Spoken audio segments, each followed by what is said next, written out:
Andrés Manuel y la carta que lo exhibe todo. Antes de entrar al fondo del tema, quiero dejar algo claro. Y aquí no aplica la frase excusa pedida, culpabilidad aceptada. O sea, conozco perfectamente el entorno político y por eso lo subrayo. No soy anti-AMLO, no soy anti-Sheinbaum, tampoco soy anti-Morena y mucho menos soy vocero de la oposición. Soy periodista. Este es mi análisis, mi estudio y mi interpretación del poder. Y precisamente por eso la carta que difundió Andrés Manuel López Obrador el pasado 3 de junio no la analizo desde el fanatismo, el odio, la obediencia partidista ni la devoción política. La analizo desde el ángulo periodístico observando el poder, con objetividad y desde la perspectiva de la investidura y la visión de Estado. La carta de AMLO hizo ruido, pero no donde él quería. Hizo mucho ruido en México, pero no en Estados Unidos. Porque Donald Trump no se detuvo a leerla, Marco Rubio tampoco salió a responderle, Pete Hegseth no cambió la amenaza del 27 de mayo y Kristi Noem no anunció ningún repliegue operativo ni cambio de ruta de Escudo de las Américas.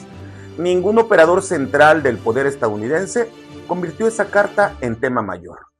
Para Estados Unidos, la carta de AMLO no fue una advertencia, fue apenas un lamento sin respuesta. Y eso políticamente es atroz. Porque si una carta dirigida al poder estadounidense no estremeció a Washington, entonces el efecto no fue internacional, fue interno, solo en México. AMLO quiso denunciar el intervencionismo de Estados Unidos, pero terminó revelando algo quizás más peligroso para la presidenta, el intervencionismo político que él mismo ejerce desde Palenque.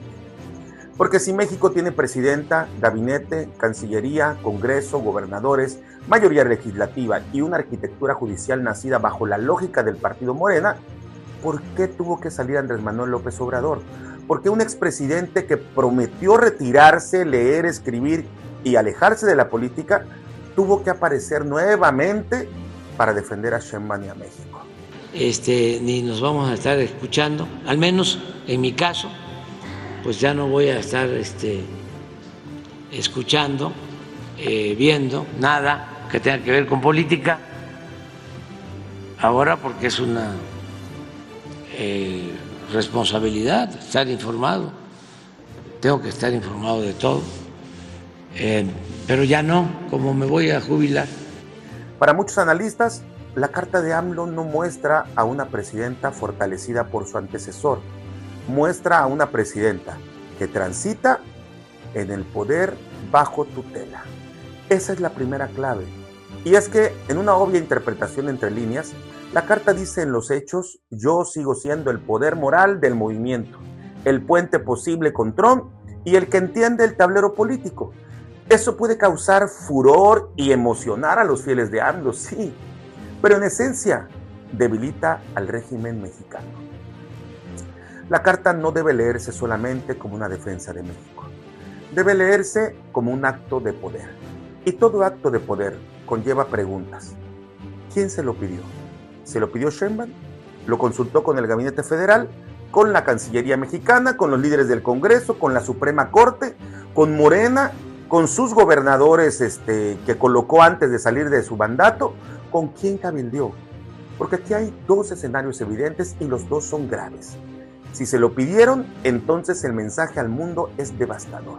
La República Mexicana, en su conjunto, no puede sola. Y si nadie se lo pidió, entonces el problema todavía es más delicado. Porque Andrés Manuel actuó sin cargo público, sin investidura, sin mandato constitucional, sin responsabilidad formal. Es decir, su palabra no puede pesar más que la presidenta y toda la arquitectura republicana en México. Porque gravemente estaría sintetizando algo preocupante. En México hay una presidenta constitucional, pero el poder simbólico lo tiene el expresidente. Y esto, aunque fuera real, no debe evidenciarse ante el mundo. Hay otro dato que vale la pena comprender. Donald Trump dice que en México no gobierna plenamente Claudia Sheinbaum, sino los cárteles, y afirma que México es epicentro de violencia de narcoterroristas. As part of our commitment to countering the cartel presence in our region, we must recognize the epicenter of cartel violence is Mexico.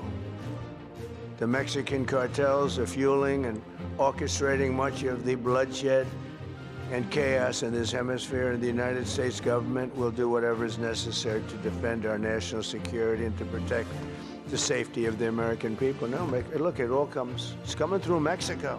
Entonces, cuando coloca el narcotráfico, el fentanilo y los cárteles como eje de su presión contra México, el golpe no cae solamente sobre la presidenta Sheinbaum, cae sobre todo el proyecto que la antecede, sobre el sexenio anterior, sobre la política de seguridad anterior, sobre la narrativa de abrazos no balazos, sobre la estructura política que empoderó a gobernadores, operadores, las alianzas, pactos, silencios y grupos de zonas grises.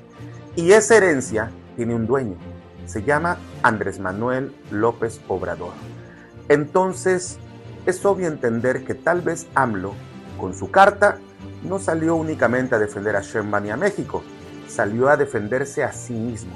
Tomó como propia la alusión, entendió que cuando Washington habla de narcoterrorismo, cárteles, México, gobiernos débiles y crimen organizado, no está hablando solo del presente, está hablando del proceso que condujo hasta aquí.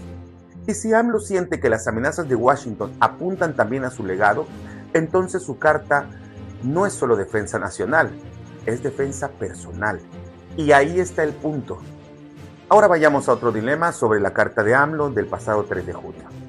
Él intenta vender que Trump cambió porque está mal asesorado, que el Trump de antes era distinto, que el Trump con el que él trató era más razonable, que ahora lo rodean halcones, fanáticos, operadores duros y asesores que no entienden México.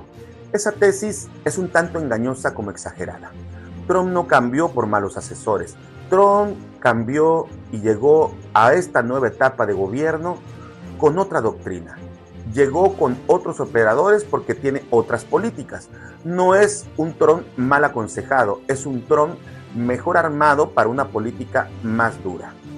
Y Andrés Manuel López Obrador quiere seguir leyendo a Trump con los lentes que usó en el 2019.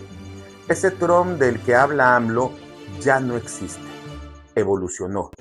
El Trump actual ve frontera, fentanilo, cárteles, narcoterrorismo, petróleo, Cuba, Venezuela, China, Rusia, BRICS, dólar, crimen transnacional, corredores migratorios, gobiernos de izquierda que durante años se empoderaron con financiamiento inexplicable, mientras Estados Unidos parecía distraído en Ucrania, Medio Oriente, la OTAN, el gasto militar, las armas y los conflictos lejanos. Para este nuevo Trump, México no es solamente un país más.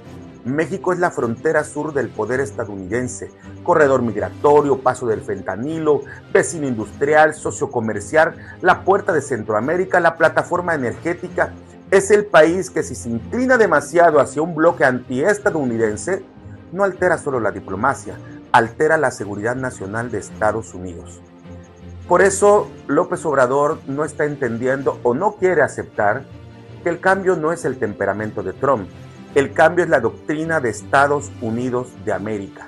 Y en esta nueva doctrina, lamentablemente para Claudia Sheinbaum Pardo, no enfrenta solo a Donald Trump, enfrenta la factura, el costo político por el ascenso al poder, el entorno de hombres en su propio movimiento de Morena que no aceptan en lo más mínimo el concepto de primera mujer presidenta de México y un expresidente que no se ha terminado de retirar del escenario político.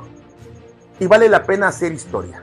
Durante años México alimentó una política exterior latinoamericanista, una narrativa soberanista, una cercanía estrecha e ideológica con Cuba, una defensa diplomática de gobiernos de izquierda, una retórica contra el intervencionismo estadounidense y una relación ambigua frente al rediseño multipolar. Por ejemplo, México no entró formalmente al BRICS, pero coqueteó con sus creadores y fue visto como una pieza apetecible dentro del rediseño multipolar del sur global. Y ese informe está en la mesa oval de la Casa Blanca. Washington entendió entonces con Trump que perder influencia sobre México no era perder un país más, era poner en riesgo su propio poder. Por eso el conflicto real es hemisférico, y esa es la razón por la que aparece Andrés Manuel López Obrador. Y su estrategia es lo que él quiere que parezca esa carta, y no lo que realmente es esa carta. La carta, fíjense, la carta no la presenta como un misil, la escribió como una llave, La intención es clara y contundente. AMLO quiere que Washington vuelva a reconocerlo como interlocutor. Pero al hacer eso, le hace mucho daño a Sheinbaum y a todas las instituciones republicanas de México. Porque si AMLO quiere volver a ser interlocutor, entonces Sheinbaum quedaría como intermediaria. Eso es grave. La carta, así en su conjunto y en su lectura entre líneas, no es muy valiente. AMLO habla de los asesores de Trump en genérico, por ejemplo. No se atreve a mencionar sus nombres. No dice Marco Rubio, Pete Hegseth, Kristi Noem, los nombres de quienes operan la nueva política dura de Washington. Porque no es lo mismo atacar asesores en abstracto que señalar directamente a los operadores por su nombre. Y por otra parte, Andrés Manuel López Obrador también es impreciso cuando dice que tuvo entendimiento absoluto con Trump. Trump amenazó y AMLO cedió en el pasado. Trump apretó con aranceles y México militarizó su frontera sur. Trump exigió contención migratoria y México se convirtió en su muro fronterizo. Trump presionó y México capoteó la amenaza. Entonces, ¿cuál otro Trump? El Trump de antes también imponía, amenazaba, doblaba, sabía que México cedía rápido cuando la amenaza económica era creíble. Hoy Trump ya no negocia así. Hoy colocó a sus asesores y operadores en el primer frente. Hoy Trump ya no toma la llamada a menos que a él le convenga. Está en otro nivel.